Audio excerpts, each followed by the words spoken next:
Yes, good morning and welcome back to Cybertruck. Tukulamusizaako wenna mu Uganda woli ali wano mu UAE n'abali mu diasporas endala abali e Uganda n'abali anywhere else in the world. Tukugamba nti wasuze otya oli otya mwebale kola. Yes, olunaku lwa mukaaga era nga Uganda eri busy as usual. Mbadde mu Uganda eri busy as usual and news is coming in from every corner of it. So olwaleero nzize kugamba nti etteeka ery'obwetwaze erya sovereignty bill lyabeera nga liyisibwa of recent kubanga likubaganizibwa mu parliament.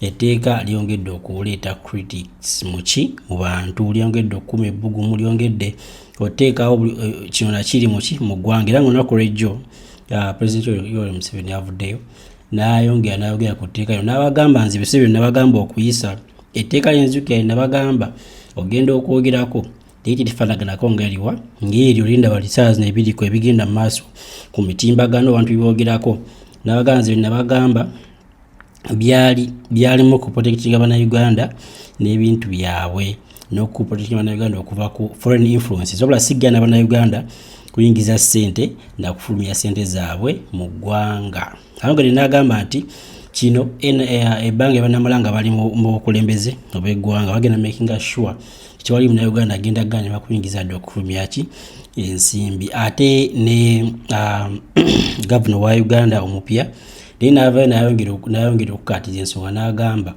eggwanga etalina reserves nga temulina materekero ga byabugagga byakuyamba ggwanga mbizibu. Eggwanga nga terina reserves temusobola kutettanira kukola mabago ga kukuuma bwetwaze kubanga already ebizibu bwe bijja mubino dependinga kwewola ssente okitegeera. Ate ebizibu ebiriwo already abantu baganda bagezaako byesolvingiranga bo n'ensimbi zaabwe zibayingizaawo yambe bafuna wano nawali aye nabo mu bugaani laga ekino bwe munakiyisa mugenda kuba mukutte eggwanga ne mulisuula directly mu luwonko. So katukulage ebyabaddeyo awo ate naawe birabireko. Okuva ebbago ly'etteeka ku bwetengereze bw'eggwanga lisindikibwa mu bukiiko obwagattibwa okuli ak'ebyokwerinda n'ak'ebyamateeka okukuŋŋaanya ebirowoozo by'abantu n'ebitongole kyeraga lwatu nti libawunyira ziizi. Buli kitongole, ekibiina ky'ebyobufuzi oba abantu kinnoomu abaayitibwa okuwa ebirowoozo byabwe basaba abakulu obutamala budde ku tteeka lino balise bussa mu kasero kubanga lyakufuula obulamu bw'abannansi obwakaweereege ng'eddya ly'obukadde. Kababe bannaddiini balabudde nti nabo obuvujjirizi bwabwe obumu buva mu bantu ba Katonda abali emitala w'amayanja nga kale emirimu gya Katonda tebamanyi bwe ginaatambula ng'ensimbi baziwenjeza mu kiwato nga mazina. Nze mbeera kubanga nze nsalawo nalige nti bannayuganda mubaleke zonna zisobola okuva ebuwalabu Amerika Bulaaya zonna zijje. Obwakabaka bwa Buganda nabwo si busanyufu n'ebbago lino olw'okubanga nabwo emirimu gyabwo mingi gitambulira ku buvujjirizi kikula kino. Ekyasinze okutula ababaka ku bukiiko buno enkizi ye ssenkulu wa bbanka ya Uganda Dr. Michael Ating Ego eyabalabudde okulya kamanye ng'akoza n'ow'ebbwa nga batembeeta etteeka lino kubanga ligenda kukuba ebyenfuna by'eggwanga ekigwoggumbya banoonye ne bwe baddamu okubisitula nga lwayabadda. It also has implications on the financial stability of the country. Because if you look at the inflows that are coming through the financial account of the balance of payments, once this dry up, it means that the liquidity conditions in the banking sector are also going to be affected. Ensonga zino n'omukulembeze w'eggwanga Yoweri Museveni abadde ng'azikunkumulira okutu wabula ng'akyasirisa okuzisengejja. Kati olwaleero ng'asinziira ku kibanja kye ekya X avuddeyo n'omukuku gw'ebbaluwa nnamutayika mwalagiddwa obutali bumativu bwe n'abantu be yalagira okubaga ebbago lino. Museveni ategeezezza nti bingi bye yalabye mu bbago mu butuufu ye tajjukirako kulagira muntu yenna kubiteekamu nga bano baava ku kiragiro kye ate essira ne balizza ku nsonga omutali mulaka. Museveni agamba nti ye ebbago lye yasaba likolebwe lyekuusa ku bwetengereze bwa Uganda mu kwesalirawo ku nsonga zonna gamba nga mu by'obufuzi oba okwesalirawo oludda kwe bagwa mu ntalo ezigenda mu maaso mu nsi n'ensonga endala ezooleka nti ddala Uganda yasajjakula. ono alayidde nti bukya NRM ejja mu buyinza bwe tebalootangako kyakulemesa bannansi kufuna nsimbi kuva bweru wa Uganda oba munnayuganda okusindika ensimbi mu ggwanga eddala ng'ateereddwako akakwakkulizo konna. Museveni agambye nti kino ate kyekikulaakulanyizza ebyenfuna by'eggwanga n'okutayiza obuli bw'enguzi obuteegazaanya mu bakozi ba gavumenti singa enkola nga zino zibeerawo. Alayidde nti teri nsimbi ya muntu ejja kunooba efuluma erissibwako kakwakkulizo nga NRM ekyalamula nga bwe yeewuunya ngeri ki akawaayiro ng'ako gye kaawagikiddwamu mu bbago. Yes, ebyo nebyo byabadde awo ate ku side yawo kati ng'otuba nga tuvuddeko kaawo emyezi gye bahijja gisembedde era abannayuganda bangi abanzikiriza eddiini ey'Obuyisiraamu batandise okuba nga bakola ki okubanga bakola preparations ez'okuba nga bagenda e Makka okukola pilgrimage. Egenda kuba a very resound moment nti ebeera every year, but now it's almost time. Era wano bagamba nti over 1,500 Ugandans have been cleared to travel for this year's Hajj pilgrimage. Kiraga nti no abantu almost 1,500 already bakiliyalingiddwa dda okuba nga bagenda okukola hijja. Yes, katulage tebeera side eyo ate nayo olabe ekigenda mu maaso awo. لبيك اللهم لبيك لبيك لا شريك لك لبيك إن الحمد والنعمة لك والملك لا شريك لك لبيك اللهم لبيك لبيك لا شريك لك لبيك إن الحمد والنعمة لك والملك لا شريك لك لبيك اللهم. Yes, ate wetuba nga tuvuddeko kaawo. Bank of Uganda ne statistics za business bavuddeyo ne balaga nti inflation mu Uganda ali around 2.8 to 3%. Inflation kitegeeza engeri ebbeeyi y'ebintu gye yeeyongeramu throughout time. The rate at which ebbeeyi speed ebbeeyi y'ebintu gyekulirako. Ngesa zino nalaba nti no sogula mugati nga gwa 13 n'okyenkyanga gwa n'okere enkyanga gwatuka ku 15.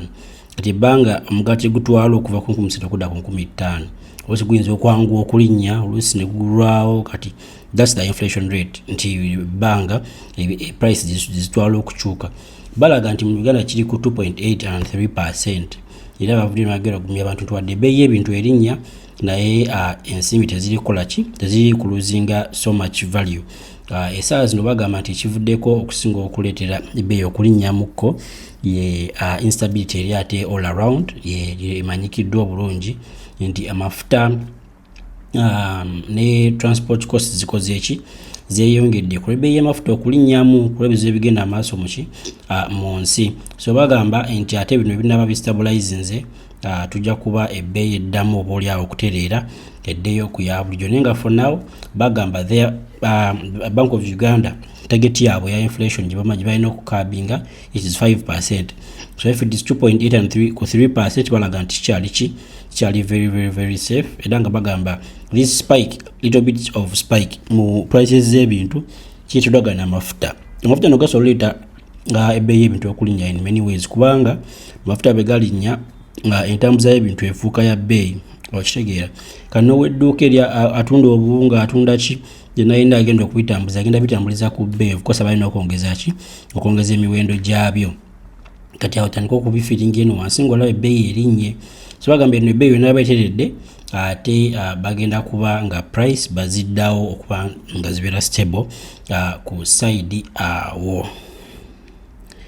Yes, ate sagala werabire nti episode eno ekutusibwako banaffe aba Waza DXG General Trading Company. Bano bagamba nti gwe wenna ayagala okuba nga ogula ettaka e Uganda ng'olwana mu UAE oba Uganda yennyini yo mu diaspora endala zonna osobola nga watuukira wali wano mu Dubai bali awo Deira ku Optical Center Building office number 313. Bano bagamba nti bakubire ku simu babere nga bakwasaganya ebintu ebyokuba nga okufuna ettaka nga totawanye kudda Uganda. Omuntu wali e Uganda basobola omutambuza ku bwereere kubeerera ku office zaabwe oba mu town wakati n'okuba nga bamulambuza estates zonna ku bwereere. bagamba nti bw'abanga asiimye ate awo oba osobola okugenda ku ofisi zaabwe n'obeera nga ovaayo n'ekyapa kyo.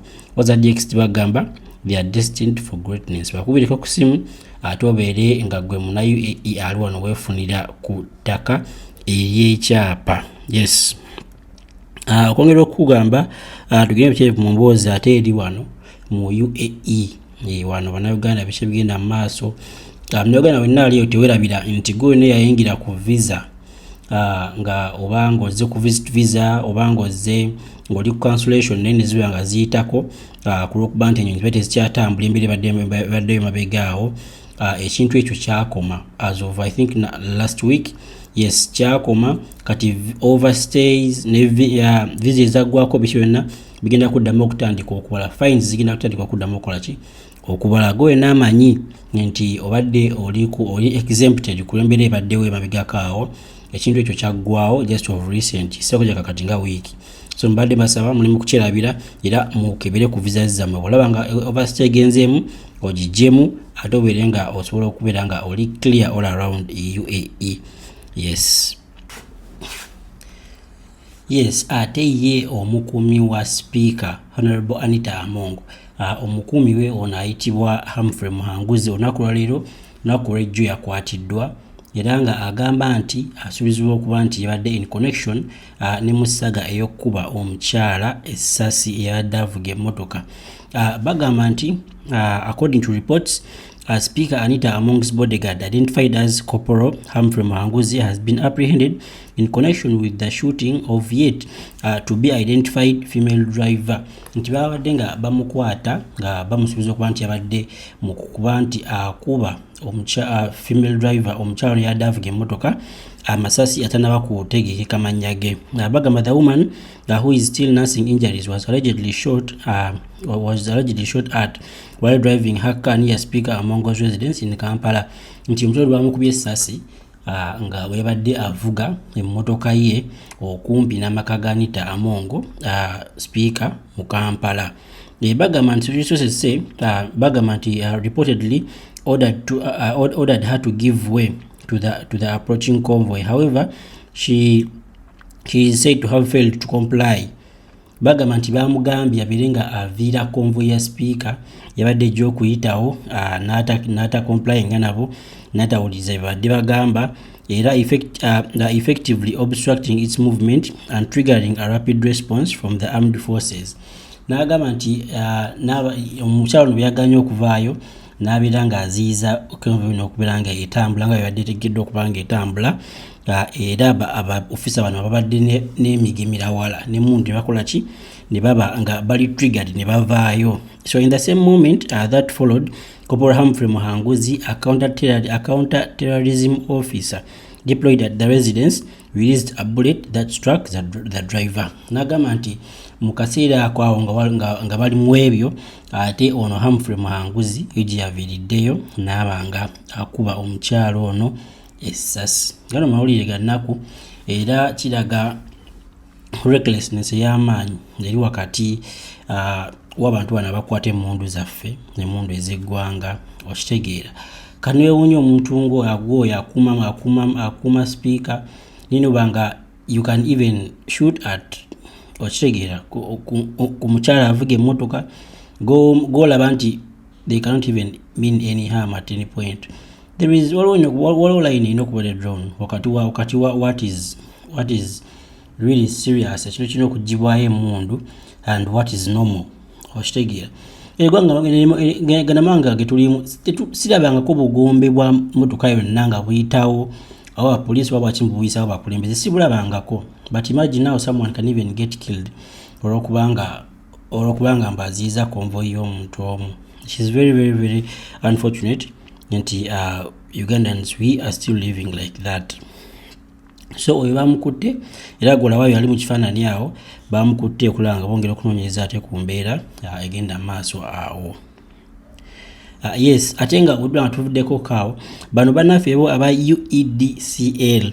Yes, ate abapya ababiranga ojjukira mabega kaawo babiranga batandika okubanga batwala maaso ekitongole eky'amasannyalaze ekya Uganda nga bakijja mu mikono gy'abannaffe aba UMEME ya of recent. So kampani eno mpya mu Uganda era nga yekola ku makulu y'amasannyalaze bagamba nti major shock waliyo ate ebitiisa mu kampani eno munda era nga bagamba kiki ekigenda maaso n'okuba nga kitiisa ku side eyo. Bagamba nti major shock up at Uganda Electricity Distribution Company Limited ku EDC waliyo ebitiisa. Board chair Lydia Ocheng Obo has been terminated. Chairman wa board ya EDC omukyalo Lydia Ocheng Obo ye bamukutedda ku nkoona, bamugobye, bamumuzza. Bagamba while managing director Paul Mwesigwa has been sent on forced leave. Ate ye Paul Mwesigwa badde managing director wa EDCL bamugambye soko omulemu, soko omulemu ate nga byampaka bamugamba soka omulemu. Bagamba sono bakugamba nti according to sources at the Ministry of Energy, details remain unclear. Okusinziira ku sources eziri okuva ku Ministry of Energy etwala EDCL, ensonga lwaki abantu bano ate omu bamugobye bamuwumuza tezinaba kubeera clear, tezinaba kulambulwa bulungi. Era nga with the Ministry of Energy expected to issue a statement soon. Bagamba nti Ministry of Energy ya Uganda tobaditwala abantu bano esuubirwa okuba nga evaayo ewe statement mu bwangu ddala. Naye nga gwe tulina okumanya omuntu yenna kasita bitandika ebyo bamugobye bamukudde ku nkoona wabeerawo something shady that has been happening in the company. Kati bano nkiwa balina okuba nga bo ate diiru zaabwe zibadde embi bakoze eki bazigudde mukasubi bagenda kuvaayo nga bagamba nti ate babbye nabo trillions and trillions of tax money ku mukaseera katono kebabaddeyo, kubanga ebbanga tumaze nga tulaba abantu bano ebintu bibabeeramu bibadde byeru. Bibawola mu kifaananyi nga omu ku bo omukyalo ye Lydia Ocheng Obo yagobeddwa, ate omwami oyo ali awo yabadde MD managing director owa EDCL nga naye yakwatiddwa ku nkoona. Yes, ate tulanga tuvuddeko kaawo ku mawulire agabaddewo ejjo okuba nti bakutte abantu abadde mu overstay e Uganda. Olwaleero Uganda eyongedde ate okudipotinga abantu abali mu overstay era nga leero bakutte batch ey'okubiri bagisa ku baasi bagende balinnya ennyonyi badde mawanga gaabwe. Bagamba bano babakubye fine eza overstay ne bazisasula butereevu wali mu URA era ne bakwata n'ekkubo ne babasaba tickets. Bwe bamusabye tiketi abeere nga agipresentinga ate bamute ageddeyo ewaabwe. Nga wala batukwata no overstay ne batutasuza fines eza overstay ne bagala ayita tiketi okutambule. Abasajja e Uganda bali mu kukwata abantu bali mu overstay era mu Uganda wegendereze oyinza okuba oli awo ate nga omuntu we Uganda ne bamukwata overstay ne bamudipotinga. So olunaku lwaleero baki y'okubiri babadde nga bagita okuba nti bagenda mu maaso babajje mu ggwanga era ebisinga kukambi kulage ate awo maaso birabireko. The removal of the second batch of illegal immigrants who had been apprehended in Bukoto under intelligence-led inspection, we were able to apprehend 169 illegal immigrants. These have been processed, they have been investigated, and have been found to have breached the immigration laws of Uganda. So as a result, we have taken them through the due process and we are having them removed from the country. They have been fined, each one of them has been fined, and the money has been paid directly to URA. Now the process that is on is that they have all provided air tickets and are being removed to their home countries. The total number of people we had apprehended was 169. Of those, 28 were ladies and 141 were males. As of today, as I speak, yesterday we took the first batch, which was 23. This morning we have taken the second batch, which is 18. And later on today, we are going to take more. And also tomorrow. The challenge we have is that most of the flights are full, and that's why we cannot take them in mass at the same time. But they are all going to be removed from the country as scheduled, each one of them. It's hard to pay a fine of $400 US, the fine. The problem there is that what are you using the visitor's visa for? If we find you in a work environment, if we find you working, then you are misusing that visitor's visa. A visitor's visa allows you to come and visit, to tour the country, but not engage in work. If you are to engage in work, then you have to get the relevant facility, which is called a work permit. So once we find you working without a work permit, then you have already breached the immigration laws of Uganda.